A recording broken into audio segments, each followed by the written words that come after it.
Welcome back, everybody. Got another video. This is from a donation from Craig from GBK Craig, we call him. This is kind of a two-part question. The first part's how to break a dog off a hide without breaking their teeth. You know, and I have kind of the latest breaking stick, schoolboy breaking stick. This is an exotic hardwood.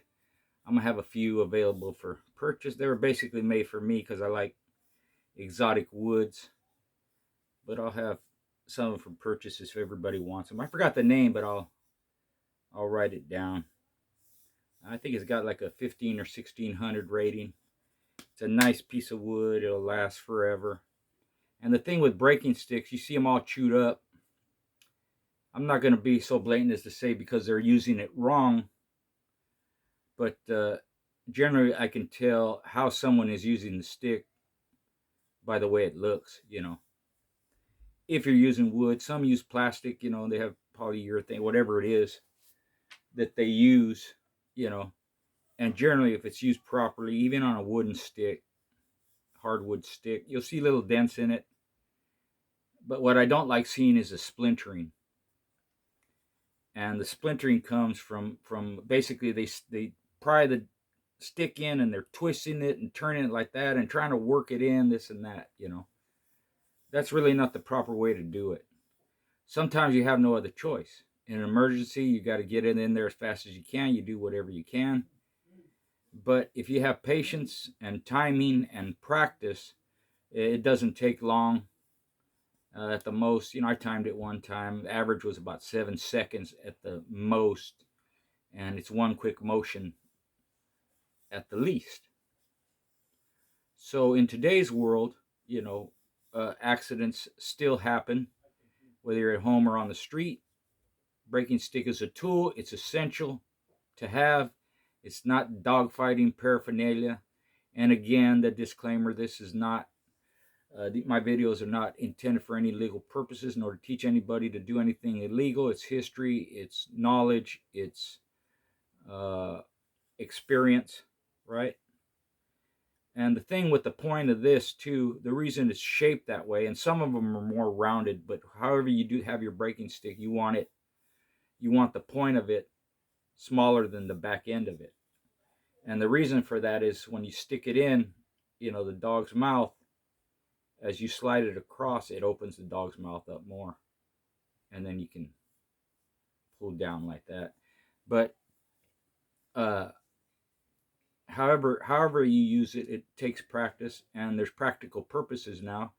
They have hang time, like in Mexico, they have hang time, and they've done it around the U.S. too, where they just hang there for a long time. And some of the positions the dogs are in, because they don't have their feet on the ground, or you may have to lift them up, or whatever it is, it's harder to break them off, and it takes longer. That's understood. But if you work in a spring pole or tug of war or whatever, tug of war is not too hard, but either way, sometimes the dogs just don't want to let go. So I'll demonstrate with my hand because I don't have a dog. I don't have dogs. But basically what it is, and I'll try and give some direction so that an angles so that you can understand what I'm talking about. But I'll explain it first. The dog is biting whatever it's biting. It doesn't want to let go. Right? That's why people pry it and dig in there. Right? And two things, especially with the pointed part, right? And regardless of whether the point is to a point like this one or it's more rounded, you don't want to shove it in there because you're going to hit the dog's tongue, especially if he's biting down. So the best thing to do is get them to open their mouth. The easiest way to do that is to allow them to try for a better hold.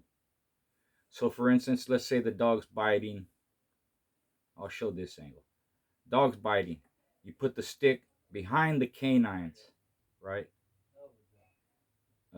On the small teeth that are behind the canines. If you notice, the canine has the bottom cutters, the fangs, or if you want to call them the bottom cutters, is what they're called, right? And then right behind them, they're smaller teeth. The stick will fit in there easier right at that point. So you allow the dog to go for a bite. I mean, you lean forward, right? Or you allow them to go forward. When they do that, they're going to try and get another bite. However slight or however wide they open their mouth, that's when you slide the stick in. Because when they do that, they pull their tongue down, so you're not going to hit their tongue, right? So it's basically this motion. And when you're holding the dog, you got them by the scruff of the neck, of course, and then their mouth is right there, and you have the stick. So you have it there. You allow them to reach for a better hold. When they do that, you slide the stick in. And you're moving forward with them as they're doing that. You're allowing them to do that. Kind of like some martial arts things. You go with the flow, you go with the power, you allow it, you know. You see in jiu-jitsu and a lot of martial arts, you know, some antagonist is coming towards you, you step to the side, let it go, or you use their body weight against them.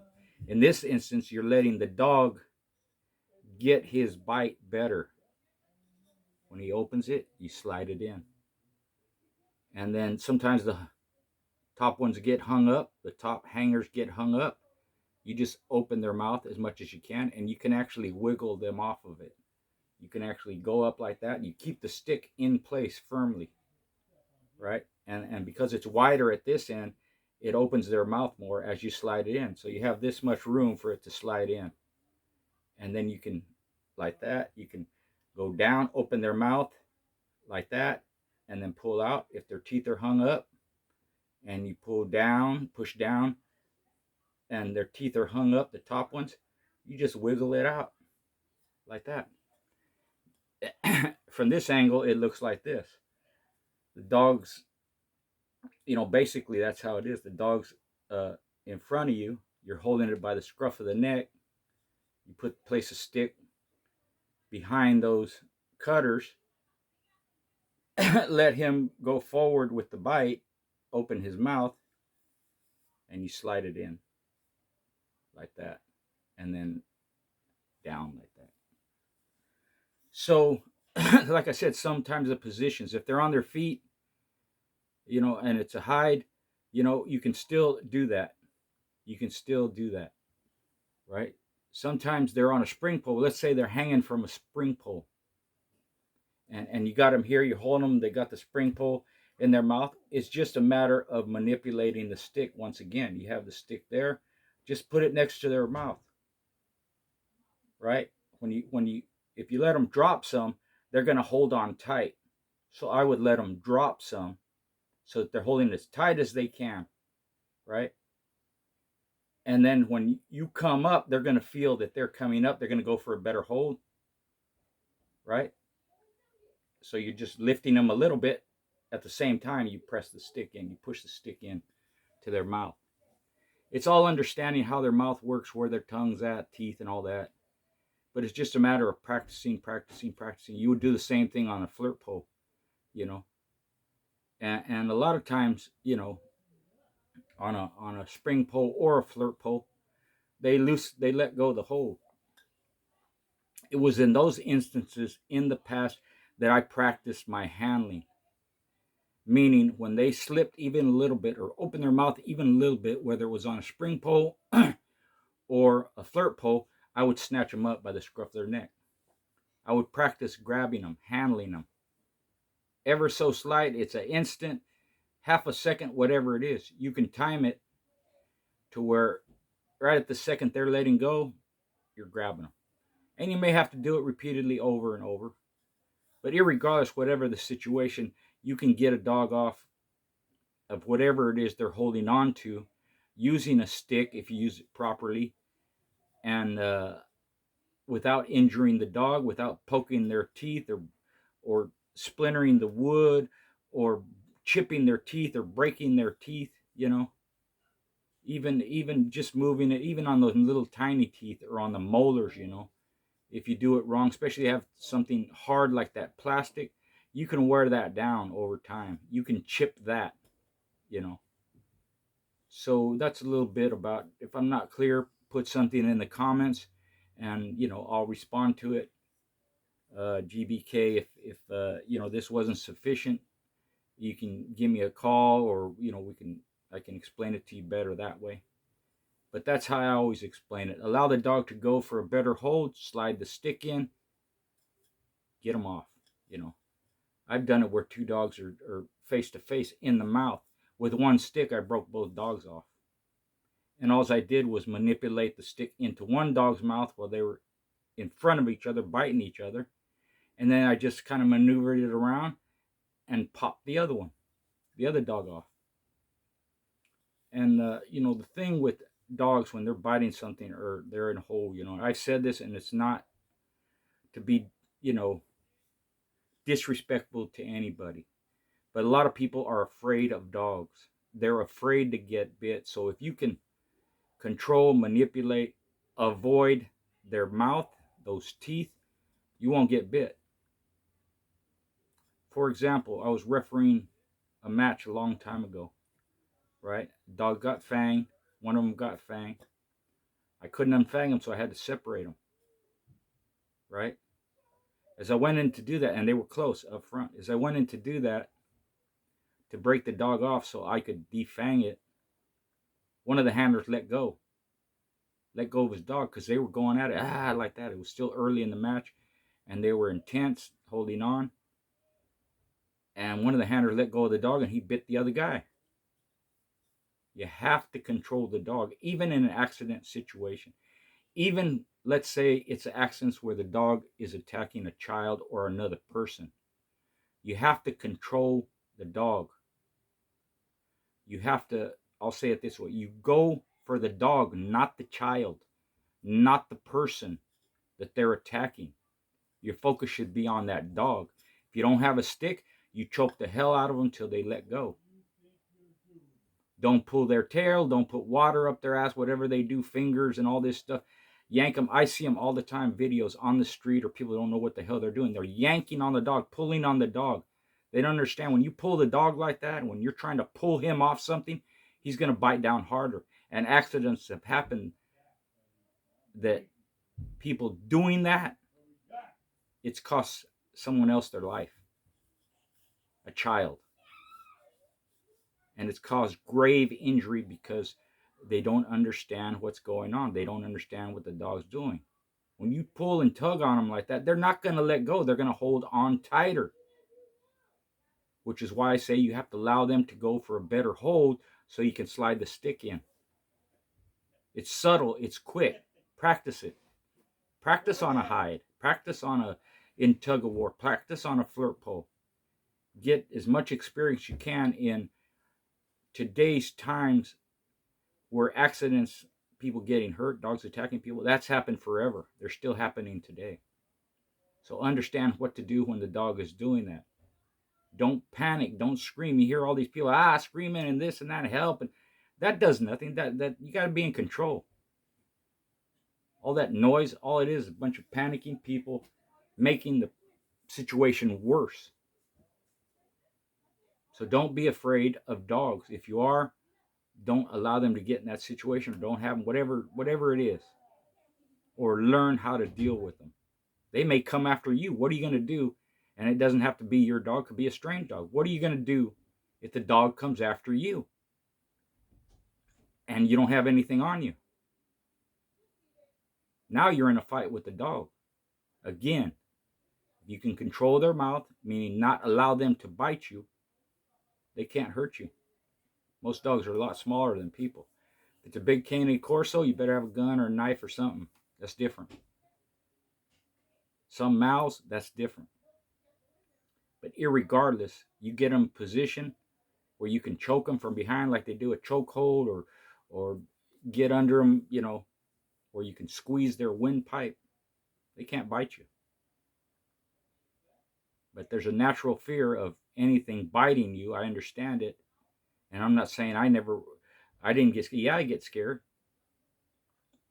But I'm also in control. I don't lose it. I don't panic. I never have. Just growing up with dogs and horses and cattle, they react a certain way. Sometimes in certain situations, they'll come after you. What are you going to do about it?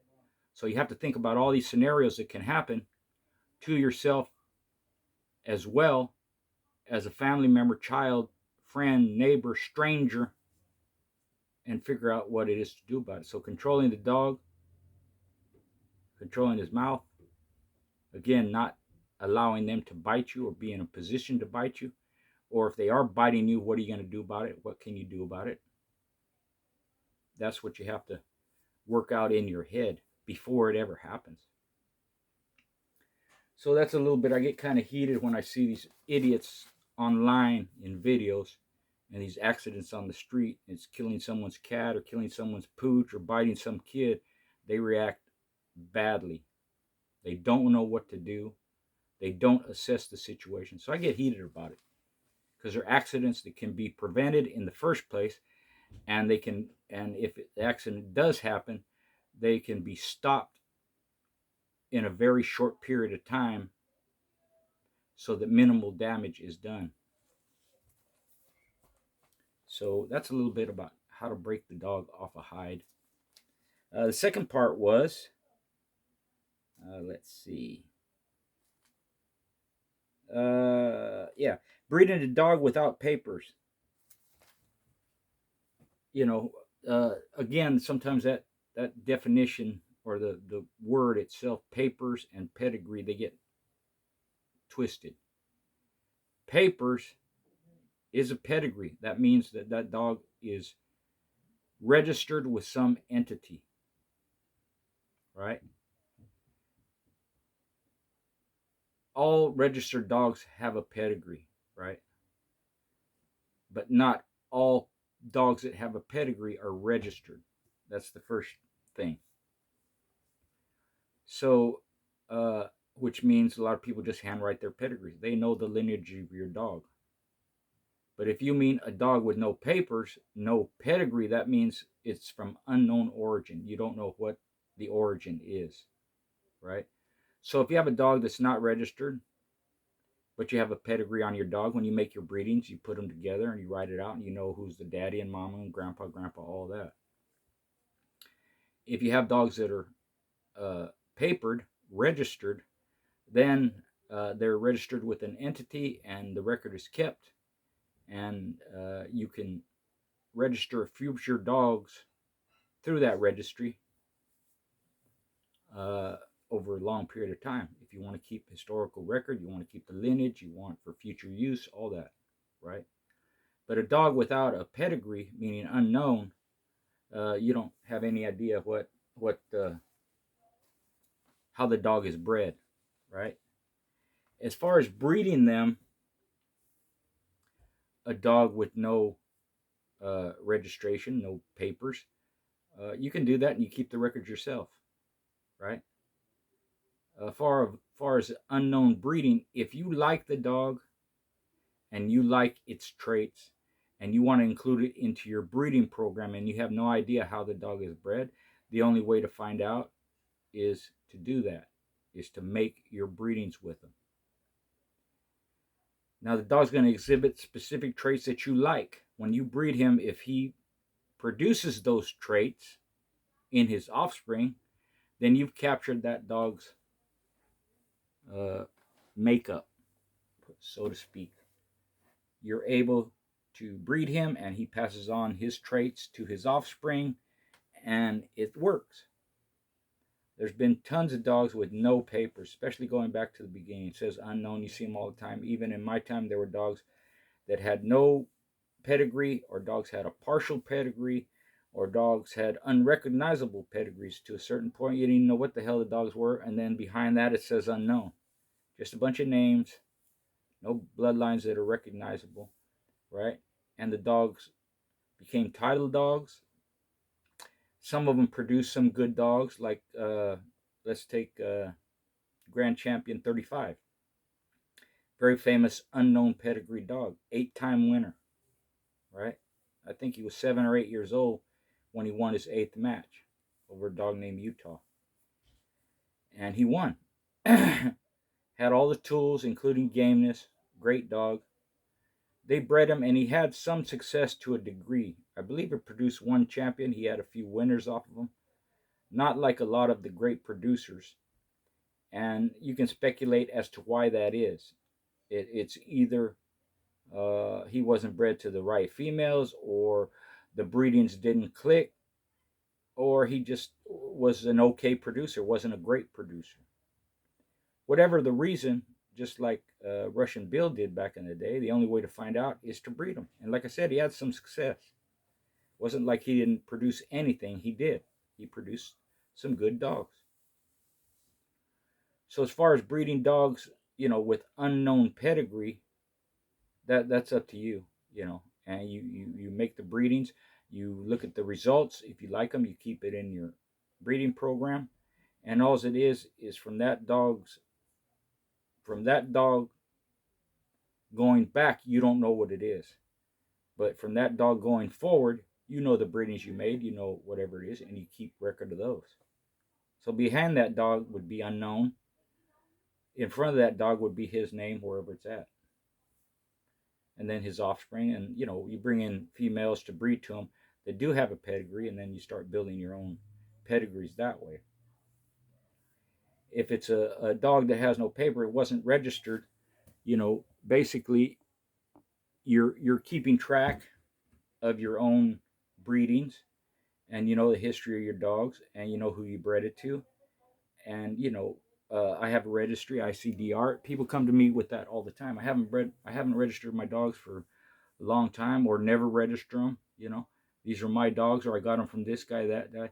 As long as they can verify the breeding, the owner, and the breeder, I will register the dog, because I understand a lot of people just didn't register their dogs, and they want to register them.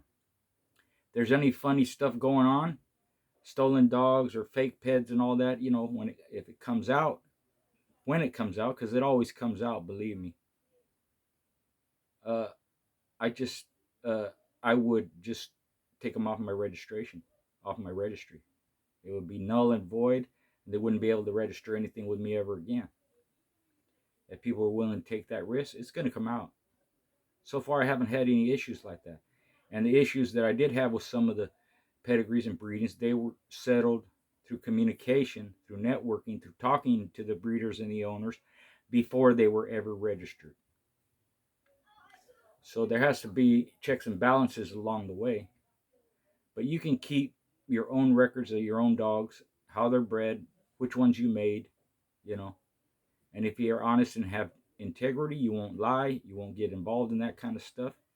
And you can be rest assured that at least you're honest, regardless of what somebody else does. That stuff about fake peds and all that comes up all the time. You know, there's not a lot you can do about it. People are going to do it. They always have done it. They have their different reasons. And, that's on them. If they can live with themselves, they don't give a shit. They don't care. They do whatever they want. Or they have stolen dogs. They're a bunch of thieves and like that.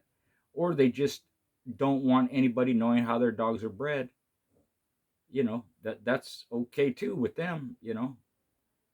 If you understand that going in, if I went to somebody's house and I like their dogs, I seen them go and this and that, and they win, and I wanted to acquire a dog, and the guy goes, I'll sell you a dog or I'll give you a dog, but I don't give no papers, Richard. I don't tell anybody how my dog's bred. That's being forthright. That's being upfront. If I want the dog, I'm going to acquire it. If I don't, that's okay. No harm, no foul. But at least he's being honest and telling me I don't share my peds. You want the dog, take the dog. You don't want the dog, don't take it. That I don't see a problem with. Which when you're doing shady stuff, and when you're doing it, you know why you're doing it. You have your own reasons. So there's some exceptions to that fake ped.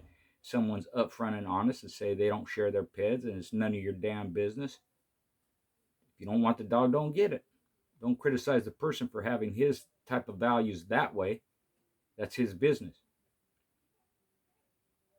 But when they're openly faking, lying, cheating, stealing like that, now there's a problem. So as far as dogs that don't have papers, those are the options you have. If they're not registered, you keep your own records, handwritten. Keep your own. It's still a valid way of having the family tree of your dogs, and you can go about it that way. If it's an unknown breeding, there's no, you don't know how the dog is bred. You make the breedings if you want, and keep records from that point forward, and just accept that, hey, you don't know how the dog is bred. That's it. And see if it works. If it doesn't work, cull it from your breeding program. If it does, and you take those steps to continue with that dog, it's unknown behind him going forward or her going forward. You know what it is because you made the breedings. So I hope I answered your questions, my friend, and anything pertaining to these two topics, you want to converse about it more in the chats. Anybody, any subscriber, anybody watching the video, just put your question in there. I'll answer it. We can go back and forth, agree, disagree. Thanks for your support, and more vids on the way.